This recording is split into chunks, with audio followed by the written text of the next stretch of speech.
Hello! Welcome to D3K's little chef channel. இன்றைக்கி என்ன recipe பார்க்க போறோம்னா, சூப்பரான தயிர் வடை பார்க்கலாம். அதுக்கு நான் உளுந்து 1 கப் எடுத்திருக்கேன். எடுத்து 2 மணி நேரம் நல்லா ஊற வச்சுக்கிறேன் இந்த மாதிரி.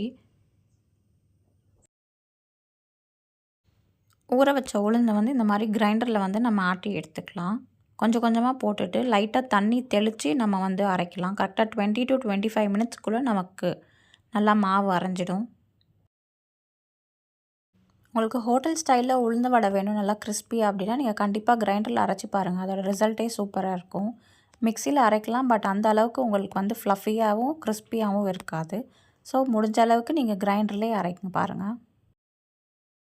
கரெக்டாக ஒரு 20 to 25 மினிட்ஸ் கழித்து இந்த மாதிரி எடுத்து நீங்கள் ஜஸ்ட் தொட்டு பார்க்கும் போது உங்களுக்கு பதம் கரெக்டாக இருந்துச்சுன்னா நீங்கள் எடுத்து வச்சிடலாம். அவ்வளோதான், அரைஞ்சிருச்சு நமக்கு உளுந்து.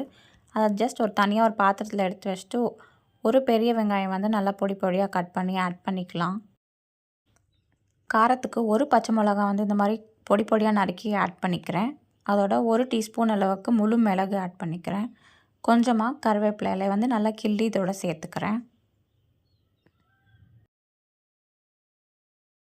அதுக்கப்புறமா 1 டீஸ்பூன் அளவுக்கு நான் உப்பு ஆட் பண்ணிக்கிறேன். ஆட் பண்ணிவிட்டு எல்லாரையும் நல்லா ஒன்று சேர நல்லா மிக்ஸ் பண்ணி எடுத்துக்கலாம். ஒரு 5 மினிட்ஸ் அளவுக்கு நல்லா பீட் பண்ணி எடுத்தணும்.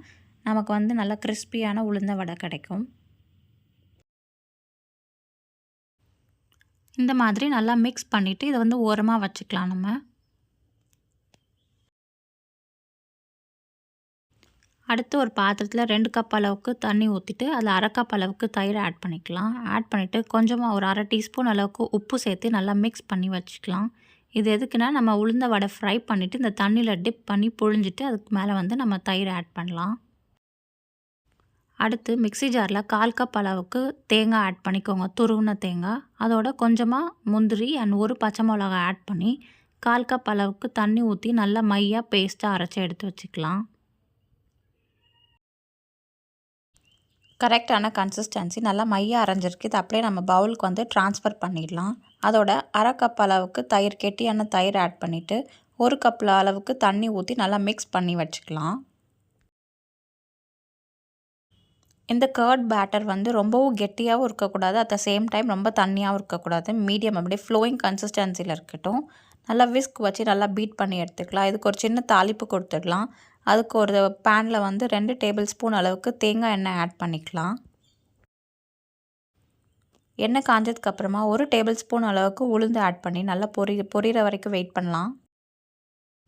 உளுந்து நல்லா பொரிஞ்சதுக்கப்புறமா 1 டீஸ்பூன் அளவுக்கு கடுகு ஆட் பண்ணிக்கலாம். 1 பச்சை மிளகாய் பொடி பொடியாக நறுக்கி அதையும் ஆட் பண்ணிக்கலாம். நம்ம ஆல்ரெடி பேஸ்ட்லேயும் பச்சை மிளகாய் ஆட் பண்ணியிருக்கோம் அண்ட் வடைக்கும் ஆட் பண்ணியிருக்கோம். ஸோ காரத்துக்கு ஏற்ற மாதிரி ஆட் பண்ணிவிட்டு கொஞ்சமாக கருவேப்பிலை ஆட் பண்ணிக்கலாம். ஆட் பண்ணி எல்லாம் பொரிஞ்சதுக்கப்புறமா 1 டீஸ்பூன் அளவுக்கு பெருங்காயத்தூள் ஆட் பண்ணி நல்லா தாளித்து நம்ம ஆல்ரெடி தயிர் மிக்ஸ்டர் இருக்கு இல்லையா, அது மேலே நல்லா கொட்டி மிக்ஸ் பண்ணி வச்சுக்கலாம். நல்லா மிக்ஸ் பண்ணிவிட்டு இந்த டிஷ்க்கு தேவையான அளவுக்கு உப்பு 1 டீஸ்பூன் அளவுக்கு ஆட் பண்ணிவிட்டு கொஞ்சமாக வாசனைக்கு கொத்தமல்லி இலை நல்லா ஆட் பண்ணி எல்லாத்தையும் நல்லா மிக்ஸ் பண்ணி வச்சுக்கலாம். வச்சுட்டு இந்த தயிரை நம்ம ஃப்ரிட்ஜில் வச்சிடலாம் சில் பண்ணுறதுக்காக. வடை போடுறதுக்கு எப்படி ஒரு 15 to 20 மினிட்ஸ் ஆகும். அந்த டைம் நம்ம ஃப்ரிட்ஜில் வச்சுக்கலாம் இந்த தயிரை. ஸோ தட் சர்வ் பண்ணுறச்ச நல்லா சில்லுன்னு இருக்கும். அடுத்து ஒரு பேனில் கடலெண்ணெய் ஆட் பண்ணிக்கிறேன் வடை போடுறதுக்காக. இப்போ வடை போட ஆரம்பிச்சிடலாம். நம்ம உள்ளங்கையை நல்லா தண்ணியில் நனைச்சிட்டு கொஞ்சம் கொஞ்சமாக இந்த மாதிரி வடையை நடுவில் ஓட்டை பண்ணிவிட்டு 4லேருந்து 5 வரைக்கும் நம்ம இந்த பேனில் போட்டு நம்ம மீடியம் ஃப்ளேமில் வச்சு குக் பண்ணலாம்.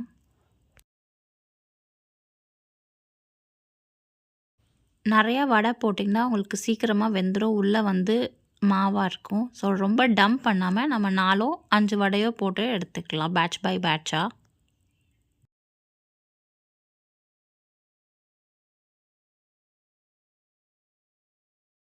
மீடியம் ஃப்ளேமில் வச்சு ஒரு சைடு லைட் கோல்டன் ஆனதுக்கப்புறமா திருப்பி போட்டுக்கலாம் அடுத்த பக்கம். நல்லா மீடியம் ஃப்ளேமில் வச்சு 2 சைடும் நல்லா கோல்டன் ஆகிற வரைக்கும் குக் பண்ணி எடுத்துக்கலாம் பொறுமையாக. பார்த்திங்கன்னா 2 பக்கமும் நல்லா குக் ஆகி நல்லா கோல்டன் கலரில் வந்துடுச்சு. இப்போ ஒரு வடையாக எடுத்து நம்ம டிஷ்யூ பேப்பரில் வச்சு எண்ணெய் மிச்சம் இருக்க எக்ஸஸ் ஆயில் எல்லாத்தையும் ட்ரைன் பண்ணிக்கலாம். அடுத்து வடை கொஞ்சம் சூடு ஆறினதுக்கப்புறம் நம்ம ஆல்ரெடி தயிர் மிக்ஸ்டர் வச்சுருக்கோம் இல்லையா, தண்ணியில் கலந்து வச்சுருக்கோம். அந்த தண்ணியில் நம்ம வடை எல்லாத்தையும் ஆட் பண்ணி நல்லா சோக் பண்ணிவிட்டு நல்லா புழிஞ்சு எடுத்துக்கலாம். இதை நீங்கள் வெறும் தண்ணியிலையும் நீங்கள் பண்ணலாம். பட் தயிர் ஆட் பண்ணி பண்ணும்போது அந்த ஃப்ளேவரும் இன்னும் நல்லா என்ஹான்ஸ் பண்ணும்.